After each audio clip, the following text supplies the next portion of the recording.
Frontrunners Pfizer and Moderna built their COVID vaccines with a new kind of technology that's never before been licensed in the US.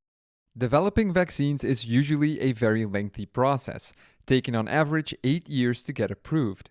Since a few years, we have the ability to create mRNA vaccines, which can be developed much faster. So how do these vaccines work? Go back and talk about what the genetic code of all life is. That everything that is living has in common what we call genes.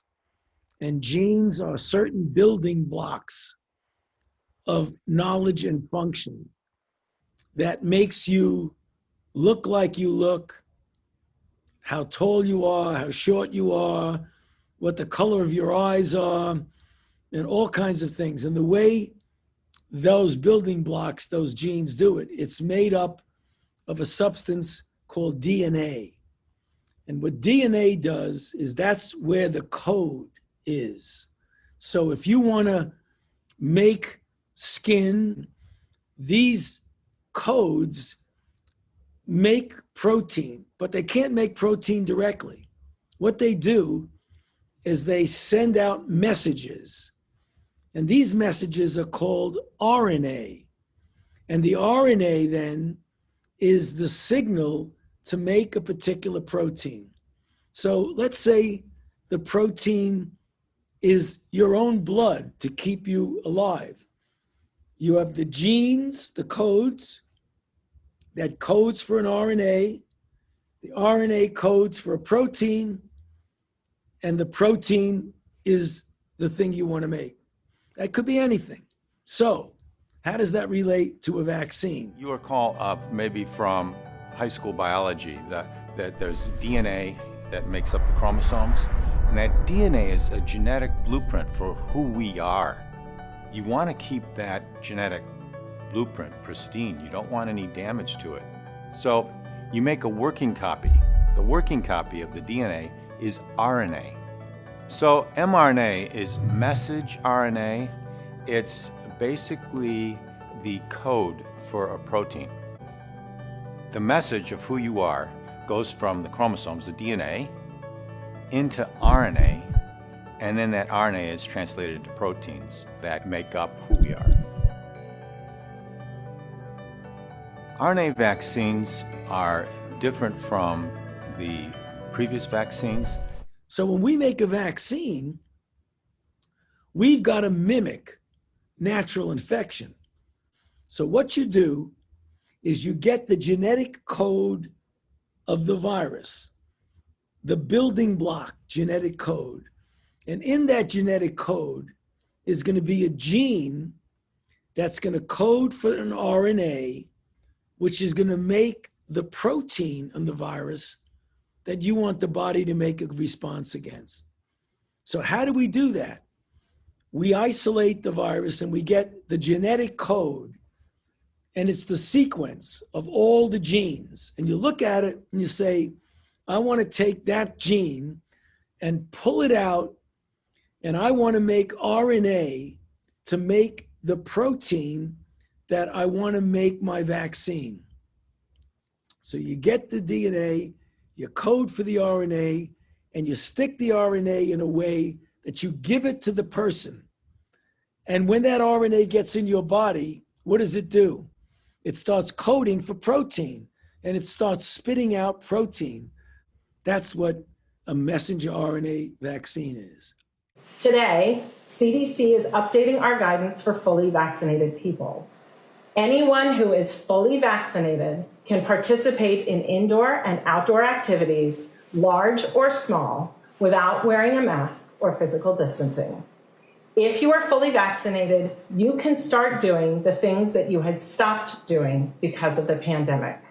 We have all longed for this moment when we can get back to some sense of normalcy. Senior medical correspondent Dr. John Torres. Dr. John, this is a stunning announcement. It was only a few weeks ago we were hearing about wearing masks outside. What's your takeaway of the shift that allowed them to make this announcement?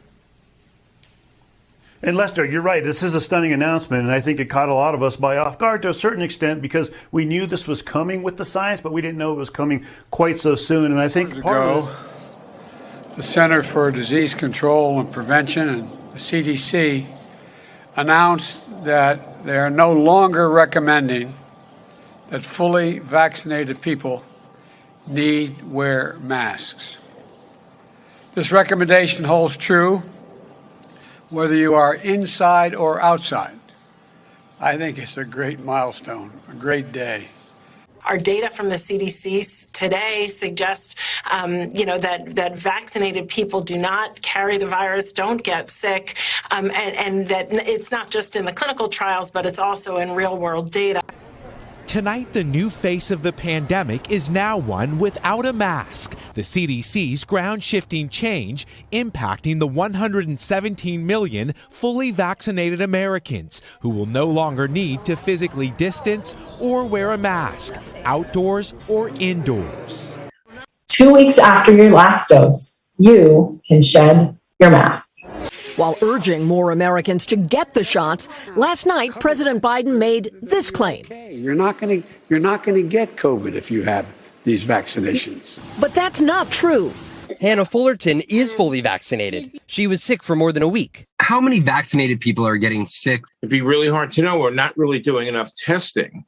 Piece of data missing, though, is how many breakthrough infections there have been in the U.S., not just those that result in severe disease. Studying this more could get to questions like how likely it is you can transmit COVID if you're fully vaccinated.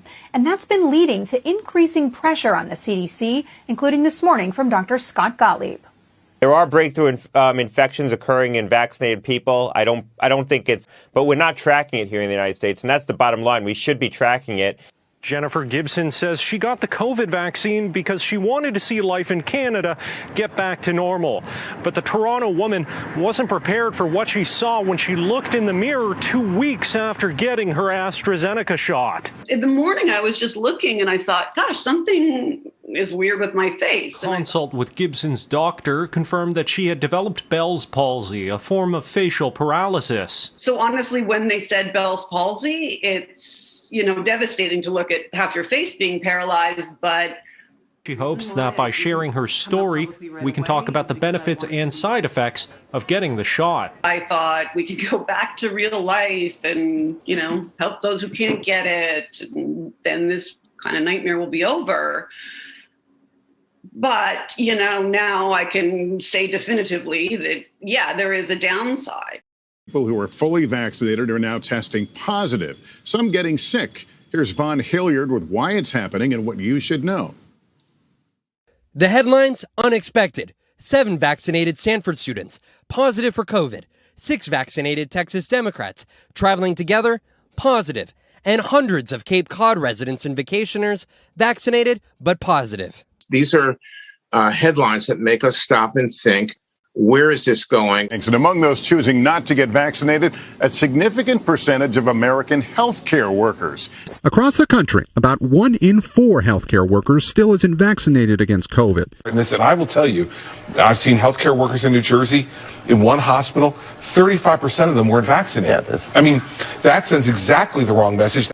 A survey by the Kaiser Family Foundation found 29% of the healthcare workers questioned likely would not get the vaccine. Let's look at the reasons why. And then, what I think is missing from the conversation is where is the FDA on the final approval? And what's the timeline there? I've talked to a number of hospital executives, and some of them have as low as 50% of their actual hospital staff have received the vaccine because it's still in emergency use status, and they're waiting for that final authorization. So that surety would be very good. Sign off for final approval could happen in just weeks and make it easier for institutions to mandate vaccinations. Instead of sometime this fall, the FDA could give Pfizer's vaccine final approval by early next month. NBC News learning federal authorities are moving forward as rapidly as possible as the Delta variant proliferates across the nation. The transition from emergency use authorization could help more public and private institutions mandate the vaccine. And Shep, a lot of people are raising questions about whether we're going to start seeing stronger measures from the federal government. And in fact, Dr. Walensky was just asked about this on Fox News tonight, whether they're considering mandating the vaccine on a federal level. She said, quote, "That's something that I think the administration is looking into." Shep, that's a reversal from what we've been hearing from the administration. In fact, just from a White House spokesperson today who said that is not on the table. So we'll wait to see if that's really a change or maybe a misspeaking. Also, because an EUA is not a license, there is a legal question as to whether you can mandate an emergency authorization. Well, they're not a fully licensed product. So the ability to require your employees to be vaccinated will be highly controversial. In fact, I would argue that an employer cannot require you to be vaccinated with anything other than a fully licensed product. Mandatory vaccination protocols, therefore, may have to wait until the FDA completes the entire approval process for the COVID vaccines. Your employer may not be willing to take no for an answer. Jacobson was a waitress in Brooklyn and served patrons all through the pandemic. She told NBC New York that while she isn't an anti-vaxxer, she did have concerns about getting the shot because she's trying to get pregnant. My general manager has told me multiple times it wasn't going to be mandatory. When her former employer, Red Hook Tavern, asked if she planned to get the vaccine now that it's available for restaurant workers, she shared those worries. Over the last couple months, I had just heard a few things about how it can affect fertility and pregnancy, and I just wanted to have a better understanding of that and do a little more research. I said that once I had more information, I would definitely be willing to change my mind on getting the vaccine. I expressed that, I understand why they're important. I think that the vaccine's a good thing. I'm not against them. Within a few days, she received an email from her employer saying that they respected her decision, but they would be terminating her employment because of their new policy to maintain a safe working environment. Dr. Anthony Fauci now saying he expects the FDA to give full approval to the Pfizer vaccine in just a few weeks, telling USA Today that he anticipates a flood of vaccine mandates when that happens. I would not use the word mandate. We're requiring this for access to the economy. But it's time for us to also add some of the other ways that we can encourage people by taking things away. If you're not vaccinated, you can't do X, Y, and Z. Yes, you've made a personal decision, and this is how you're going to be penalized. I'm about saving lives here. I don't understand why people are rejecting the vaccine. I don't care what the reason is. You have no right not to be vaccinated. You have no right not to wear a mask. You have no right to open up your business. Wait, can I stop you? No right not to be vaccinated, meaning if they decide you have to be vaccinated, we have to be vaccinated? Absolutely. And if you refuse to be vaccinated, the state has the power to literally take you to a doctor's office and plunge a needle into your arm. And we have to get in those communities, and we have to knock on those doors, and we have to convince people and put them in a car and drive them and get that vaccine in their arm. That is the mission. From Uttar Pradesh, another step to counter coronavirus and to ensure people are safe even when unlocking begins. Well, in UP, if you have no vaccine, you're not allowed to open your shop. That's right. In preparation for unlock phase 2 of the lockdown, Uttar Pradesh police have been making public announcements at marketplaces saying that all businessmen above 45 need to show that they have been vaccinated. Without a vaccination certificate, they are not going to be permitted to open their shops. Well, that's the big breaking news which is coming in. The latest video that you can see on your screens are these announcements which are coming in. So let's listen in to what the UP police are saying in these announcements in marketplaces. ये सभी व्यापारी भाई ध्यान दें, सभी आम लोगों से भी ये अपील है कि जिन लोगों की उम्र 45 वर्ष है और उन लोगों ने वैक्सीनेशन नहीं कराया है. And I understand what you said, and there's some talk of using sort of a federal funds to almost coerce some of these folks. But, here's an option. There was a USA Today essay that was published by a former prosecutor named Michael Stern. and I discussed this briefly on radio yesterday. He says we've got to shun folks. We've got to shun people into getting vaccinated. It's time to start blaming the unvaccinated folks, not the regular folks. It's the unvaccinated folks that are letting us down. The latest COVID-19 outbreak in the U.S. is becoming a pandemic of the unvaccinated. It is a pandemic of the unvaccinated. They are calling this a pandemic for the unvaccinated. Public health officials are calling this the pandemic of the unvaccinated. Well, I hope they're hearing our message. I think we've been very clear that this is a pandemic now of the unvaccinated. This is a epidemic or a pandemic of the unvaccinated. Be able to deal with than the one that was underway when I took office. The vaccination of the unvaccinated. And it's needless, taking a needless toll on our country. We have roughly 350 million people vaccinated in the United States. Well, I think what we've reached is a situation where we're seeing a pandemic among the unvaccinated. This is truly a pandemic of the unvaccinated. And I think right now this is the pandemic of the unvaccinated. A pandemic of the unvaccinated. This is now largely a pandemic of the unvaccinated. This is fundamentally an outbreak, a pandemic among the unvaccinated. That is proven true. You said that in the lead-in to the show. And the spread is alarming. And you've already said it's a pandemic of the unvaccinated. I'm not going to repeat what you or Dr. Fauci said.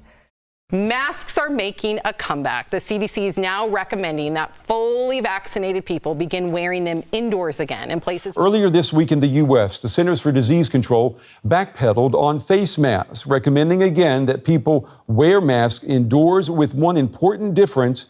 This recommendation is for vaccinated people. But what's new here, again, Jake, according to Dr. Walensky, this is data that hasn't even been published yet. But basically, they found enough evidence to say that even if you were vaccinated and developed one of these breakthrough infections, you could carry enough of a viral load to potentially spread it the way that an unvaccinated infected person would. I already knew that. So what changed now is your question. What the new data that the CDC is talking about basically states that someone who is a vaccinated person who develops an infection, a so-called breakthrough infection, could be carrying the same viral load, the same amount of virus in their nose or mouth as someone who is an unvaccinated infected individual. So vaccinated infected, unvaccinated infected, they may carry the same amount of virus. If you're infected, you can transmit it to someone else, even if you're vaccinated. And that's the fundamental basis of now saying people should be wearing masks in indoor public places. And we have to do, this is a public health crisis, and the politics are infecting it. It is sad that currently in America we see this rhetorical narrative that's deeply influenced by politics rather than medicine and the wise advice of those who know best what's in the best interest. But isn't that a shame, George? I mean, how did we get here? Why is it that a mandate about vaccine or about wearing a mask suddenly becomes a statement of your political party? We never should have let that happen. And come on, America, we can separate these, can't we? We're incredibly polarized about politics. We don't really need to be polarized about a virus that's killing people. We ought to be doing everything we can to save lives. It's political. The hesitancy is political, but also we've seen hesitancy among black and brown populations as well. People just don't trust the government. That's right. And, with good reason, and in the past, you think about Henrietta Lacks, you think about the Tuskegee experiment, you think about the fact that a lot of black women still can't get the kind of care and aren't taken seriously when they go to their doctor. The fact that this is being done kind of outside of the traditional care, folks who have blood clots traditionally, a lot of black women in particularly, afraid of what this might do for them. And so we really need to continue to combine, particularly for black Americans, combine traditional care. Go to your doctor, talk to your doctor about the risk of whatever your underlying condition is versus the vaccine. I think that will go a long, long way. And I think most people are feeling like I can take this risk that I'm going to get COVID, or a very clear risk that I might have an aneurysm, or that my blood pressure might react with this vaccine and I might die instantly. And so we just need more education. We need to make sure sure people are talking to their doctors and not just watching the television. Chris, the hope information from politicians. The hope is that doctors, friends, family get this out of politics. Sure. I mean, people are frustrated everywhere. And, you know, they were told when the vaccines came out and when they got vaccinated, this would all get better. And it's not. Well, I do think the public has been really confused because the messaging has been, you know, it's been a lot of mixed messaging. So to me, this is all nutter butter. It makes no sense. It's mind-boggling. It's crazy. I don't get it, but the numbers are the numbers. All right. Well, thanks for walking us through them. They're very persuasive. Harry Hinton, thanks so much.